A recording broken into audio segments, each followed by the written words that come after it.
Welcome to the Sleeping Barber Podcast. They looked at the data and they saw that, oh, look, this is where all the bullet holes are. That's where we should reinforce. And it was one scientist, I can't remember his name now, but it was one scientist who said, no, where you should be reinforcing the steel is where the bullet holes aren't, because those are the planes that didn't come back. Welcome to the Sleeping Barber Podcast, a place for business leaders to get the best and most credible information on marketing, strategy, and innovation.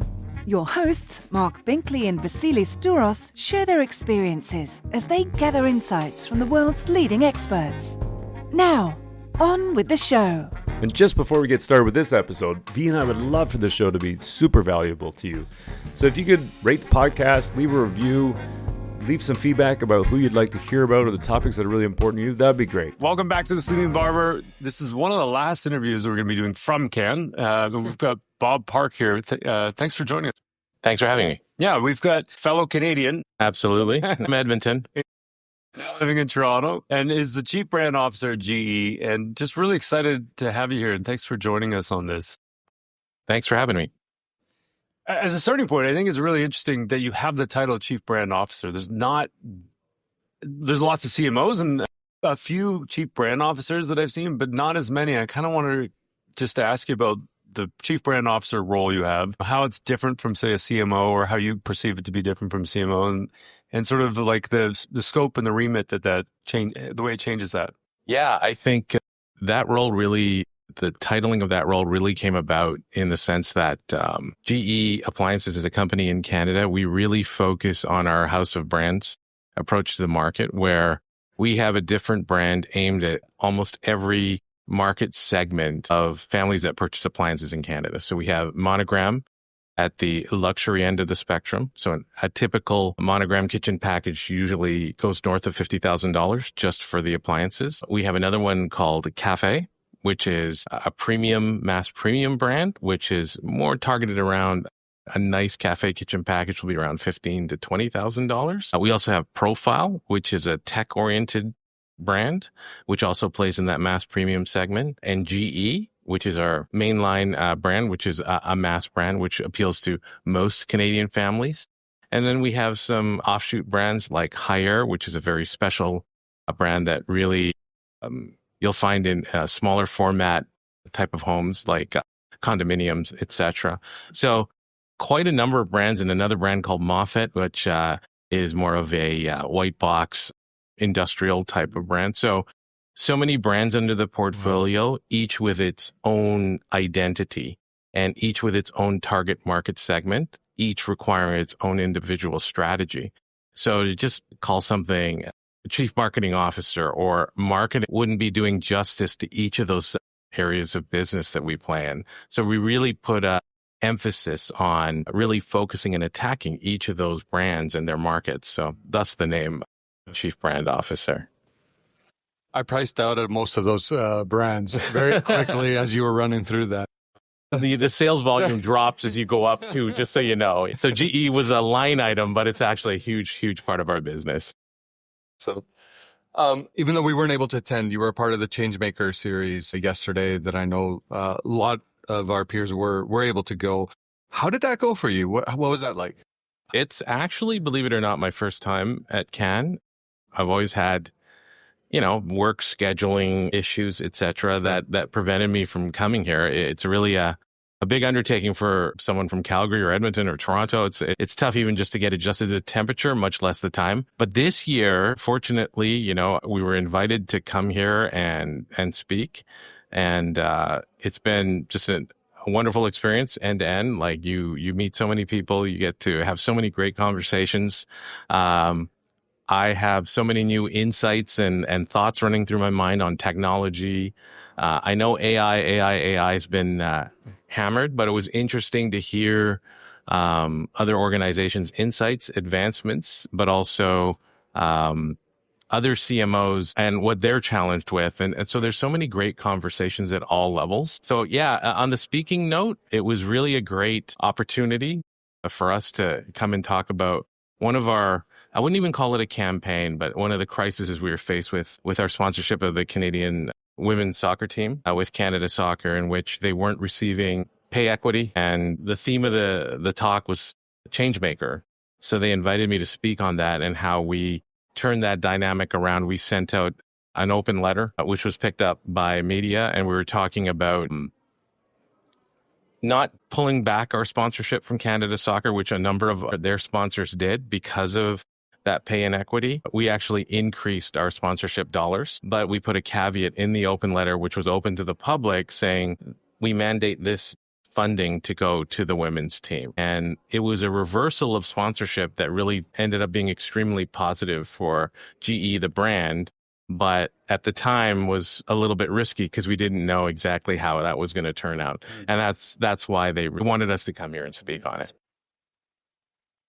I'm interested, I mean, with so many different brands that you have, and even with the idea of the Changemaker and so many different innovative approaches to content and technology and integrations and stuff, just wondering if you could take a second or two or 5 or 6 minutes just to talk about how you apply that idea of Changemaker to managing brands, to the brands, the portfolio you have. That's a pretty broad, only 5 or 6 minutes. Yeah. Okay. So honestly, I'm trying to be a change maker in every brand that we play in. I think one of the exciting parts of my role is the fact that we get to set the strategy for every market segment. So whether you're a high net worth consumer, we have our Monogram brand to deal with them. So a big part of what we're doing with Monogram right now is based on lifestyle. So we're looking at what is Chanel doing. A benchmark example that we used is Moncler, the outerwear brand, and their story. And we're trying to adapt different techniques of marketing luxury into an area that you'd never think, which is appliances. And we do that with GE.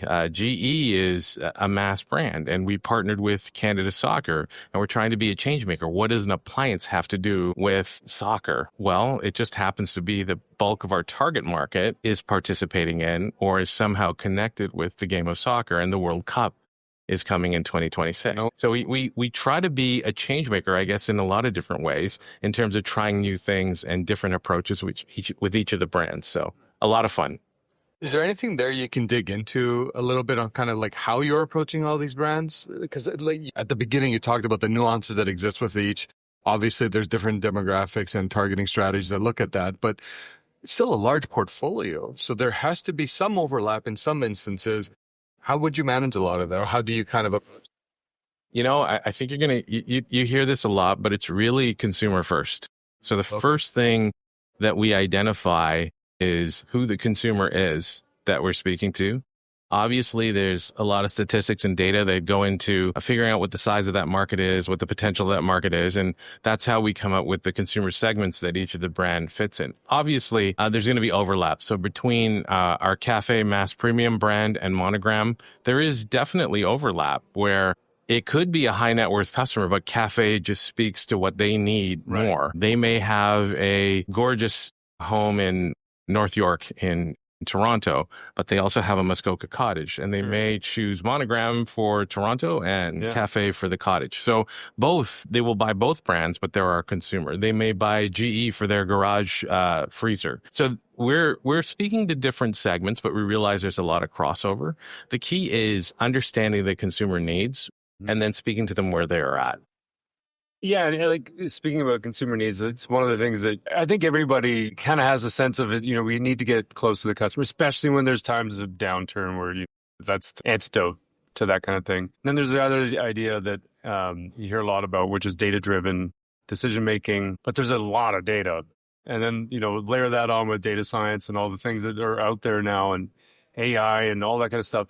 I'm just wondering if you could speak to sort of the nut around data science, data-driven decision-making. Like what's your approach to that, and what kind of opportunities do you see in that sector as it comes to like delivering value and communicating value to the clients? So I'm a big supporter of data. I have been since I've started holding more leadership style marketing roles, because I always believe in data. The one thing I've learned over the years is there's good data and there's bad data. All data, however, is useful data. So what I mean by good data or bad data is data can be interpreted any different number of ways. It could be the same pot of data that you're looking at. And depending on what you want to see, you're going to see it. So the key is disseminating what's real and what really is, not fooling yourself with, hey, look, that particular set of data makes what I did look good. Sure. It's more looking at how are we really analyzing this so we can get better. There's this World War II analogy with airplanes that they did in Britain. I think you know it. And with all the holes in it? Exactly. It's the idea that they, if you don't know the story, they would, the airplanes coming back, they would analyze them to see where all the bullet holes were and where they would need to add reinforced steel so that less planes would go down over the English Channel. What they did was they had all these scientists look at it and engineers, and they looked at the data and they saw that, oh, look, this is where all the bullet holes are. That's where we should reinforce. And it was one scientist, I can't remember his name now, but it was one scientist who said, no, where you should be reinforcing the steel is where the bullet holes aren't, because those are the planes that didn't come back. So you see, depending on how you look at data, that's the true essence of it. So when we look at something like our investment into soccer in Canada, we really try to look at it as, first of all, is it where our customers are at? So we checked off that box. Is it customers that we want to speak to? Are they customers that we can potentially sell to? And then we looked at, okay, how are we going to do this? And what is that customer interested in seeing from GE, an appliance brand? From that, you start to develop different campaigns, etc. And then you go back to those exact metrics that you're using to evaluate, and you look at, did we push the needle? So our top metric for GE and our soccer is we do a poll specific to people who are soccer fans in Canada, which are about 12 million people. And we look and we do a poll of over 1,000 respondents, and we ask them some very simple questions. Would you recommend GE? Would you consider purchasing GE? Right. Very straightforward. If you don't know what it is, you wouldn't answer it.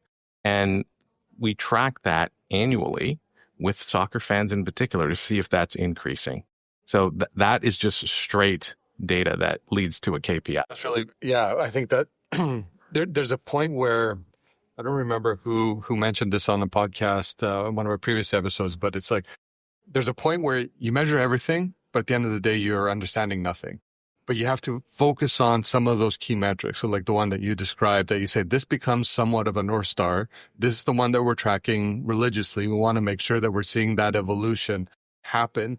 Are there any other metrics that you use in that way as well that are like truly those North Stars that you kind of keep coming back? You know what? I mean, everybody has some key metrics, and a lot of them are industry standard kind of metrics like impressions, etc. I think if you ask me that question, yes, we track all of those very, very same metrics. And, you know, I'm responsible for sales strategy, etc. So I'm going to say sales are ultimately a key metric for us. I would say that really what I'm looking at in particular, and it may sound very simple, is market share. So the market will go up and down. Really, we're in a dogfight in the appliance industry at each of those market segments to gain share. But then there's also subheadings of market share. Are we gaining share of voice, share of mind, all of those different things for each of those market segments? KPI from that. As I mentioned with that question about Canada soccer. So I know that those numbers should increase, all of them, if basically 1/3 of the population who are soccer fans are starting to consider GE as a brand. So one leads to another, but I think there has to be a logic to it where really painting the picture of, is what I'm doing, what we're investing in on the marketing side, do those KPI lead up to the ultimate KPI for us is sales. So many, and we've had lots of conversations just between us debating on this kind of thing, but I love your opinion on this. There's so many KPIs. I won't even call it a KPI, just data points that you can get from every single channel. Like everything is puking data at you. How do you, like, what's your thought around training and learning and development for the team to make that a core competency so that they can differentiate between, say, market share is good and it versus like, say, oh, my click-through rate is amazing. You know what I mean? Like put a priority or a balance on what is a good thing to look at versus just noise. You know what? It's funny that you mentioned that because, you set these KPI, let's say annually or even longer periods than that, and they become a standard. And I found that those numbers, it is a moving target. And you can't from one campaign to the other, we'll set a impressions target or a engagement target. And it's a little bit of throwing darts on a dartboard with a blindfold on. Really, what it is at the end of the day is it's a lot of read and react. So a little bit of it's a broken play in football, and things move around. Things move around, and the quarterback has to figure out at the end of the day, what are we trying to do here? At the end of the day, it's whether or not the play gets broken or not. You're trying to score a touchdown. And now a short word from our sponsor. This episode was sponsored by Quadical. Quadical. Did I say that right? Quadical? You did. Quadical. Yeah. Quadical. Mark, what is it? Well, V, I'm glad you asked. Quadical is my own company, actually. So, I'm the Sleeping Barber podcast co-host with you, but I also have my own company. And so I'm happy to sponsor the Sleeping Barber podcast. Love that. Because I give so much time to it. But Quadical is a fractional marketing leadership firm where we specialize in evidence-based marketing. And we do consulting work for companies typically between $30 to $300 million, and helping them navigate some of the challenges that people have, like, I know something's broken, but I'm not quite sure how to fix it, nor do I have the time to fix it. Fair. And so that's where we help out a lot of people. Well, I'll speak for Mark as well, because you're wearing your Quadical hat right now. We appreciate your sponsorship of the Sleeping Barber podcast. And for all of those that may be interested, we do have a whole bunch of sponsorship options. Always looking to bring on new sponsors. We have a lot of creative ideas that can really help across a global audience. Thanks, V. No, thank you, Quadical. We appreciate your business. And now back to the show.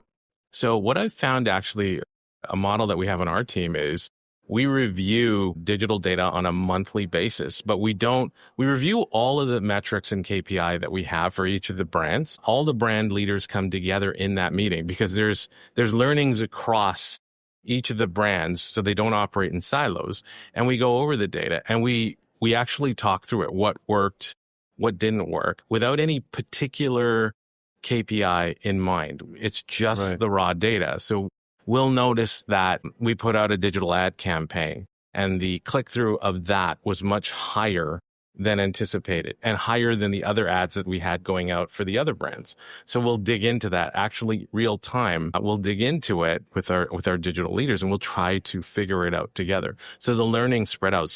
The idea for me is to just keep evolving and reading and reacting. Because we have it once a month, we change campaigns or parameters for campaigns on the fly. We don't actually look at what the KPI are. We have some general KPI in mind, but we're actually just trying to continuously tweak and improve. I don't know if you had a chance, it was at the Rotond here, in the Rotond Theater, where it was Adam Morgan and Karen Nelson Field did a presentation on the cost of doll, and then there was a media component to that as well. And what was interesting, what we were saying right there, is you're going to track all of these metrics. You're going to track your impressions, track your CTRs. But the reality is there's a lot of inefficiencies that are happening on the media side. And while a metric in of itself can identify it's up or down very easily, like, yeah, high fives, here we go. Karen challenges the thought by suggesting that it's not about viewability, it's about seeability. So it's not the fact that it was potentially viewed as like who actually saw it. So it's essentially it's the quality of that media, which I think is ushering a new way of thinking about this. And I'm guilty of this myself, over investing in programmatic platforms. Like, you see the reports coming back, but truly analyzing in these finite terms becomes a lot more difficult. Are you looking at different media strategies right now as the landscape continues to evolve, where you're seeing better potentially outcomes with your media and your creative? 100%. Even just being here this week, I've kind of been on a few different talks and meetings and conversations. And that is one area that particularly, I'd say, in the digital era, so the last 20 years, any change does not evolve linear in a linear fashion in technology. It's exponential. So AI, I was telling everyone, it's like, right now it can do this. And if you look back 5 years ago, we never thought that we'd be here. 2 years from now, it'll go beyond. Yeah. So we were talking about creativity and the replacement of creativity by AI. I think that's very much a possible, probably almost obvious thing that's going to happen. So when I'm looking at media and how it's consumed, I go back to the Blockbuster Netflix change. That's going to happen. Those changes are going to continue to be happening on an exponential basis. So marketers, one of the big things that we have to do right now is really keep on top of it and figure out where our chips should go on the roulette wheel. One thing is always the same. I think that the technology will affect how content is absorbed by the consumer, how the consumer, what channel it is, whether it's TikTok or Facebook, etc.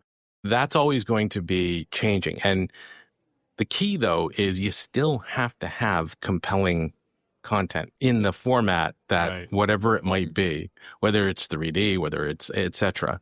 So right now, I think content is being challenged with AI. And how good can AI make your content? I'm about to go film content next month in New York. And it's funny sitting here in some of these conversations and seeing, I was just at a Google, and how rapidly AI is changing, where do you actually really need to go and film content on location anymore? Yeah. Different things like that. So definitely, looking at media and how to keep on top of it is probably on my list of things to do, is one of number one or number two challenges. It's another interesting talk around lots of littles. I know you said you went to that one.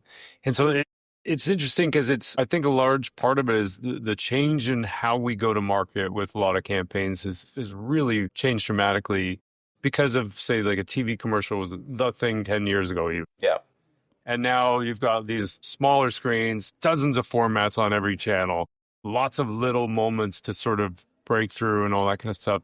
So, thinking about the data-driven approach, thinking about your view and planning process around media, how do you think around that process of lots of littles as opposed to, say, big TV, or maybe it's a combination of both? Actually, I think what I appreciate about that discussion, and McDonald's was at the center of a lot of it, is how a marketing beast like McDonald's was able to adapt their big, faceless, rigid corporation to employ a lots of littles type of strategy. I mean, GE, we face that as well. We have a lot of traditional marketing or traditional business avenues and how we do things. So I think that's the biggest challenges larger organizations face. I 100% support that sort of lots of littles tactic. I think it goes back down to how you're going to employ the strategy is going to be based, again, back to the consumer and how they want to be spoken to and where and when they want to be spoken to. So it seems simplistic, but once you map it out, so if I were to map it out, let's say for GE, our mass brand, and I want to talk to soccer fans, I have to figure out what mediums it is that they want to speak on and what are the topics and when do they want to talk about it. It's being at the right place, right time, right moment to put forth your brand. It seems simple, but what's made it complicated is as you said, before it used to be, when I was growing up, I'm dating myself, but there was like, how many channels? Maybe 20 channels, and you had a clicker, and 20? That's right, Calgary, Edmonton. No, but you had to wait for a program to come on. And if you were fortunate enough, you had a VCR, right? And you could record it for later. But that's how it used to be. And you knew when the people are going to be in front of the set watching Hockey Night in Canada, watching your Molson commercial. Right. It's very straightforward. There's 100 or 1,000 different ways for a sponsor like Molson or GE to get to the consumer. So you have to pick and choose, and you have to be very, very strategic and tactical about it. I grew up in Claresholm, Alberta. Okay. Super south, rural community. So we had peasant vision. What we called it in-house was peasant vision. Yeah. It was just like whatever the antenna would get. Yeah, exactly. So same thing. Yeah. And I was in Edmonton, so same thing. No, I can completely empathize with that. Wanted to shift gears a little bit. And I think as marketers, we know the importance of relationships, not only relationships with our consumers, relationships with people and our peers that we work with, but there's a bigger conversation that is starting to happen more and more right now is the relationship that we build with the C-suite, if you will, where we're being challenged to start removing a lot of the marketing speak in favor of being more business oriented, business minded, and start kind of like bridging that gap? Because I think for the longest time, marketers have always been somewhat shoved in a corner, the coloring department, get them to do it, they'll do it, whatever. But now I think there's this renaissance, if you will, of our discipline where we're elevating. We have a lot more data. There's a lot more studies out there, more research. I'd love it if you could share how you're approaching those conversations internally to get a lot of the other business stakeholders on board with the investments that you look to make. I think as far as, GE appliances in Canada is concerned, and I think with a lot of organizations now, the ones that are using marketing effectively, the first thing to come to grips with is no matter what you're in, at the end of the day, most nonprofit organizations, that it's going to be about sales in some way, shape, or the other. And that means everybody in the organization is part of sales. Marketing's job or role within this structure is really driving the strategy, like figuring out, imagine being in a war. It's like figuring out marketing is where do we plant the artillery? Where do we fire the big bombs? And then sales can go in and execute. Obviously, there's a lot of things that happen. Someone needs to get the ships there. So that's how a whole company works and works effectively. So for us, in Canada, it's really, again, going back to our focus on brands. We have these different weapons in our arsenal, and figuring out the strategy and mapping out what the execution is straight from the top of a campaign right down to the sales floor. Right. So what is going to happen and how will it either drive sales short-term, mid-term, or long-term? The great thing, as I said, about the digital age and how things continue to evolve, as you mentioned, almost everything is quantifiable somehow. Yeah. So you're able to show, measure, figuring out, was what I did a success, or do I need to change it or dial something in and dial it down? We did recently a partnership between Monogram, our luxury brand, with Holt Renfrew. And the reason is we found that the Holt Renfrew consumer, their high net worth consumer, is the Monogram consumer. It seemed like a natural fit. So we did a very, very interesting activation across the country with Holt's, because that partnership was one that made sense for both of them. We brought a chef in, we showed off our appliances, and we had a party for their consumers that purchase annually over $150,000 a year. So that's quite an affluent person. Yeah. And we got QR codes. We took their guest list, and now we market directly our products to those consumers. The interesting thing about appliances is it's not like a suit off the rack or a stick of gum or a t-shirt. You don't buy them all the time. A Monogram appliance you might buy once every 10 years. So it's remaining top of mind, but remaining top of mind with 1,000 consumers versus 1 million. If you're doing mass marketing, it costs a lot more. So this statistically, we could prove made a lot of sense. So it's about that data mining. And of course, another big thing that we're concentrating on, which is CR. So many things I want to ask you about. I'll just stick with this one part. Just speaking about investments in the conversation, one of the other things that comes up all the time is sort of the idea of around defending, justifying your existence from a ROI perspective. And so there's, I don't know if this is true in your organization, but in a lot of other places I've talked to, a push towards short-term like campaigns, driving a sale now. You just mentioned sometimes it might be 10, 15 years between purchases. And so I just kind of wonder what your thoughts are on balancing that sort of short-term justification with the longer-term investment, say with Soccer Canada, as an example of that partnership. Yeah. How do you think about like that kind of communication inwardly within? With great difficulty. Yeah. That is, done this long enough. So let me explain how this works. When times are good, when the economy is good and sales are great, nobody is worried about that.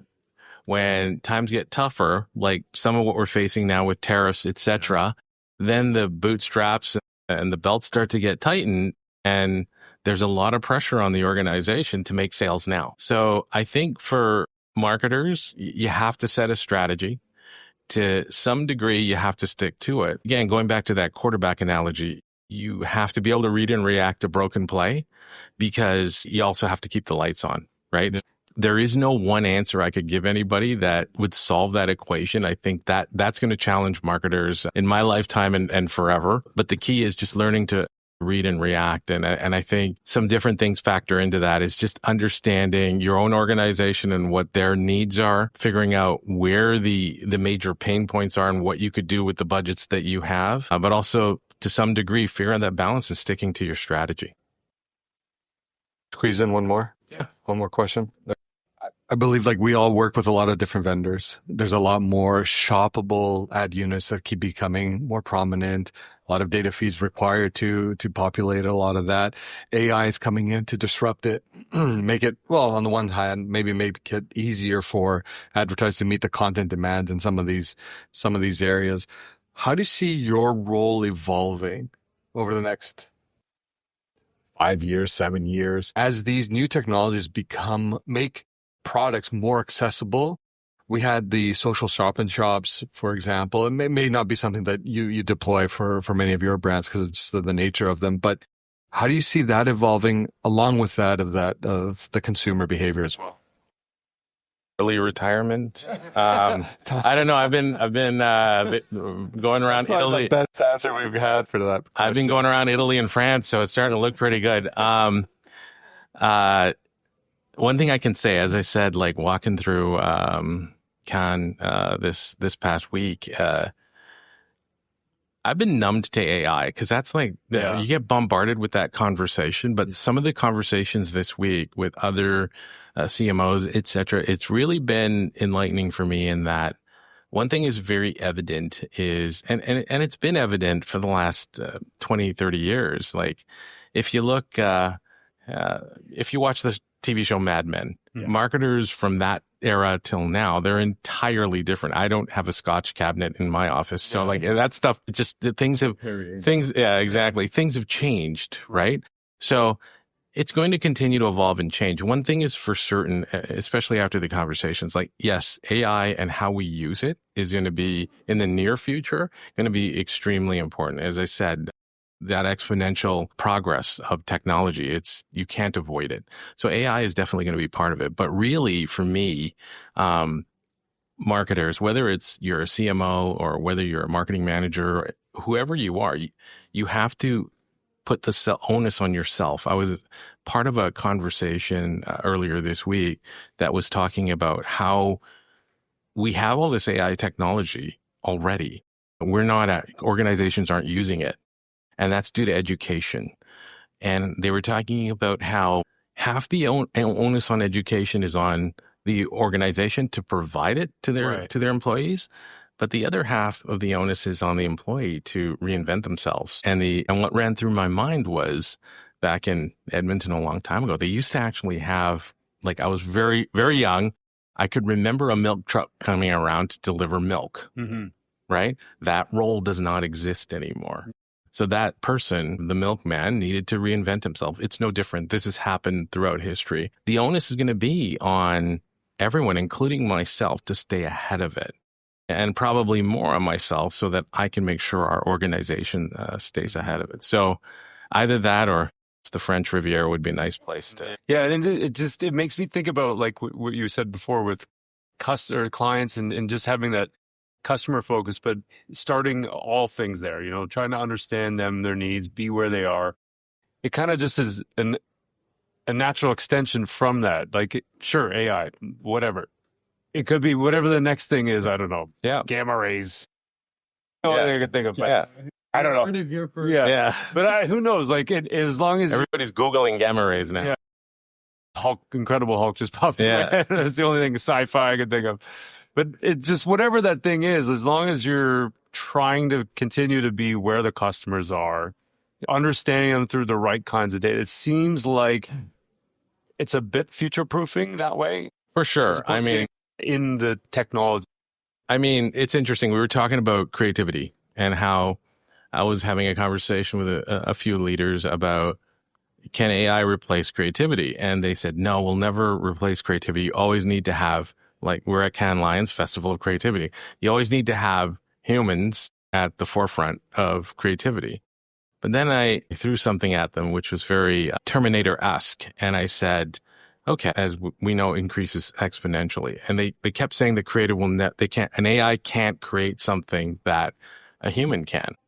There is a time when, and probably very soon, that it can, a very realistic thing. AI also has the advantage of being able to read megatons of data instantaneously. So it would look through the data. Let's say you're my target market and I want to sell you a bottle of champagne. So it's going to look at you and it's going to say, this is where he is, where he reads his stuff, what kinds of things he likes, what color he likes, etc. And it's going to completely analyze you within seconds. Sure. And then I'm going to ask it, can you make me a 30-second spot that's going to appeal to him? And then it'll pop it out.